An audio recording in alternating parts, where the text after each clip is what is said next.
बिस्मिल्लाहिर्रहमानिर्रहीम। अस्सलामुअलैकुम। कैसे हैं आप? अल्लाह ताला सबको खुश रखे। आज मैं अपनी किचन में जो रेसिपी लेके आई हूँ वो है चने की दाल और गोश्त। चने की दाल मैंने ली है आधा किलो। इसको मैंने पानी में आधा घंटा पहले भिगो दिया था ताकि ये सॉफ्ट हो जाए। जब भी बाज़ार से लाते हैं इसको अच्छी तरह चुन लेते हैं, चुन के फिर इसको इसमें से जो भी कोई हो तिनका वगैरह निकाल लेते हैं। अगर साफ़ है तो ठीक है, वैसे बाज़ार से जब भी लाएँ तो इसको चुनना ज़रूरी होता है। फिर इसको 2-3 पानियों से निकाल कर साफ़ पानी में डालकर इसको भिगो देते हैं। इसके अलावा मैंने ये बीफ का गोश्त लिया है, ये मेरे पास 300 ग्राम है, हड्डी वाला गोश्त है। और आज मैं बनाऊंगी चने की दाल और गोश्त। ये मैं कैसे बनाऊंगी इसका मैं आपको रेसिपी बताती हूँ। ये बहुत टेस्टी बनेगा, बहुत ज़बरदस्त बनेगा दाल गोश्त। ये मेरे पास सेट टमाटर है 2 और 1 लहसुन की गुत्थी है और 1 अदरक का टुकड़ा, 3 हरी मिर्चें। इसको मैं पीस लूँगी। और ये मेरे पास है कसूरी मेथी, ये मैंने फ्रीज़ की हुई है।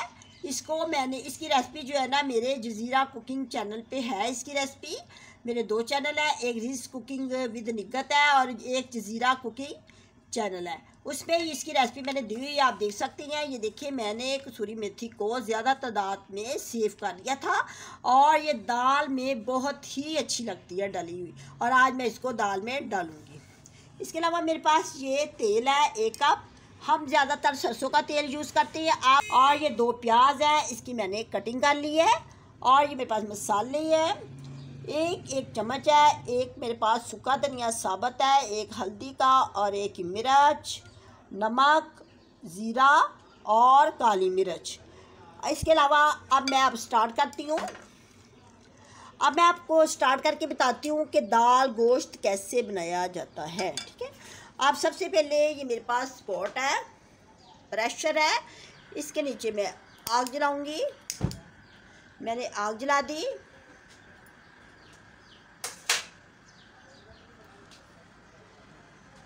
सबसे पहले प्रेशर को लाइट सा गर्म करते हैं। गर्म करके फिर इसमें ये मेरे पास ये जो ऑयल है, मैं ज़्यादातर कुकिंग सरसों के ऑयल में ही करती हूँ क्योंकि हमारे घर में सरसों का ऑयल ही यूज़ किया जाता है।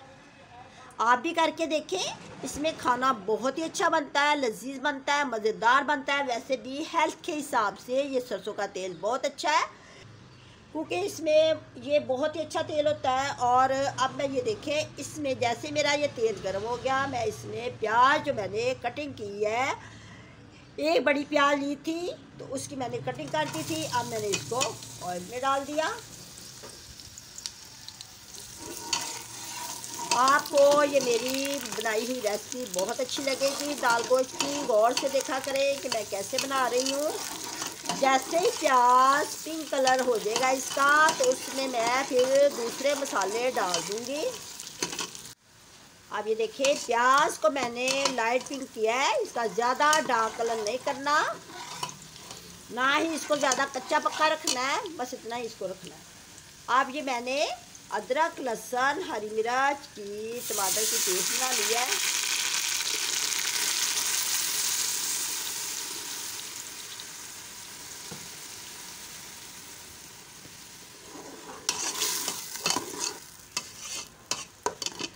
अब इसके साथ ही ये मसाले डाल दूंगी।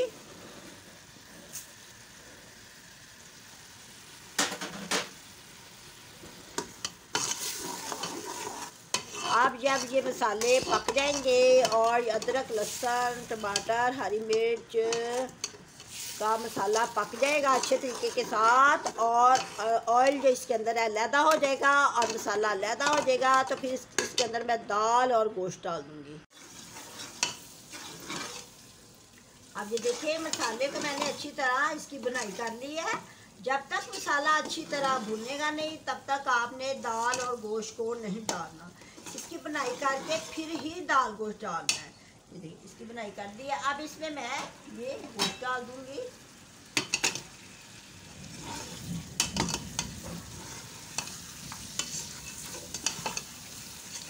तो थोड़ा सा भूनूंगी।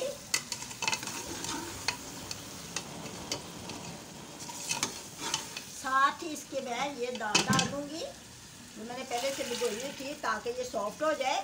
अब ये सॉफ्ट हो गई है। इसको आधा घंटा पहले भिगोना है, फिर दाल गोश्त जल्दी बन जाता है, दाल जल्दी गल जाती है। अगर आप नहीं भिगोएंगे फिर जल्दी नहीं गलेगी।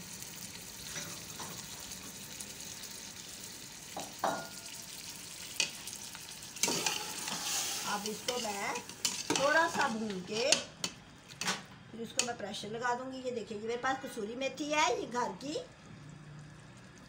सेव की हुई है, घर में मैंने इसको सेव किया हुआ है फ्रिज में, ताकि आपको आजकल तो कसूरी मेथी का सीज़न ख़त्म हो गया है, तो इस तरह हम घर में जब सेव की हो तो फिर हम इसको हंडिया में डाल सकते हैं। फ्रिज में सेव करके रखें बर्फ़ वाले खाने में, तो निकाल के हम हंडिया में डालें तो बहुत ही लजीज मज़ेदार खाना बनता है। अब इसकी कुछ देर बुनाई करके इसमें मैं वाटर डालूँगी, फिर ऊपर प्रेशर दे दूँगी। देखिए, दाल को और गोश्त को मैंने अच्छी तरह भून लिया है। इसको भूनते हुए गर्म पानी का छींटा लगाते जाते हैं और दाल गोश्त को भूनते जाते हैं। अगर आप इसमें गर्म पानी का छींटा लगा के भूनेंगे तो ये जल्दी पक जाती है।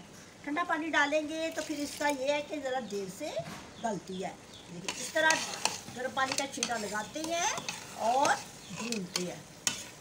इसको मैंने बहुत अच्छे तरीके के साथ भून लिया है। अब इस स्टेज पे आके इसमें मैं 2 गिलास पानी डाल दूंगी। ये मैंने 2 गिलास पानी इसलिए डाले हैं ताकि हमारा गोश्त भी गल जाए और दाल भी गल जाए। इस तरह मैं बता रही हूँ, इसी तरह आप गौर से देखिए कि स्टेप बाय स्टेप मैं किस तरह पका रही हूँ दाल गोश्त को। आपकी बहुत अच्छी ये डिश बनेगी, ठीक है। अब इसके ऊपर मैं ये प्रेशर दे दूंगी। ये प्रेशर का ढकना मैंने लगा देना है और इसको 15 मिनट मैंने इसको रखना है पकाने के लिए। और फिर उसके बाद जब इसका वेट स्टार्ट होगा फिर 15 मिनट आपने स्टार्ट करने हैं, इससे पहले नहीं, ठीक है। अब 15 मिनट के बाद मैं आपको मिलती हूँ। अब ये देखिए, दाल गोश्त बिल्कुल रेडी हो गया है। 15 मिनट के बाद मैंने प्रेशर का ढकना खोल दिया है, प्रेशर बंद कर दिया है, यानी कि पक गया बिल्कुल। और अब मैं आपको दिखाती हूँ, बोटियाँ बिल्कुल गल गई हैं, दाल भी गल गई है, ज़बरदस्त मज़ेदार टेस्टी टेस्टी खाना बन गया है। इसी तरह आप भी मेरी इसी रेसिपी के साथ बनाना है आपने, जिस तरह मैंने बनाया है, तो आपका बहुत जल्दी ये दाल गोश्त बन जाएगा। चेक करिए कितना ज़बरदस्त,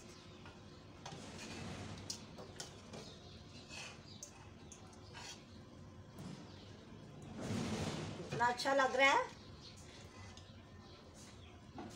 हड्डी वाला गोश्त था। हड्डी वाला जो गोश्त होता है वो बहुत ही उसका लजीज मज़ेदार इसका टेस्ट आता है, क्योंकि हड्डियों के अंदर जो होता है ना, इसका बहुत ज़्यादा इसके ना जूसेस होते हैं। यखनी जो सही बनती है वो हड्डियों के वाले गोश्त से ही तैयार होती है और ज़्यादा ये हेल्थ के हिसाब से हड्डी वाला गोश्त ना ज़्यादा अच्छा होता है। देखिए, चेक करें कितना अच्छा बना है, ज़बरदस्त।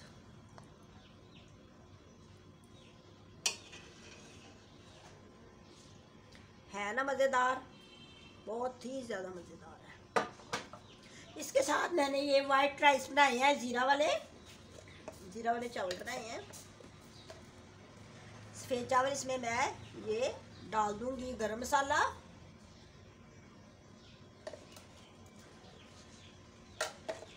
अगर आपको मेरी ये रेसिपी अच्छी लगी है तो आप मुझे लाइक करें, सब्सक्राइब करें और फिर ख़ुद भी मेरी इस रेसिपी से खाना बनाएं जिस तरह मैंने ये तैयार किया है।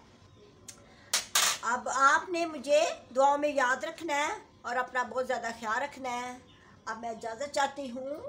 अल्लाह हाफिज़।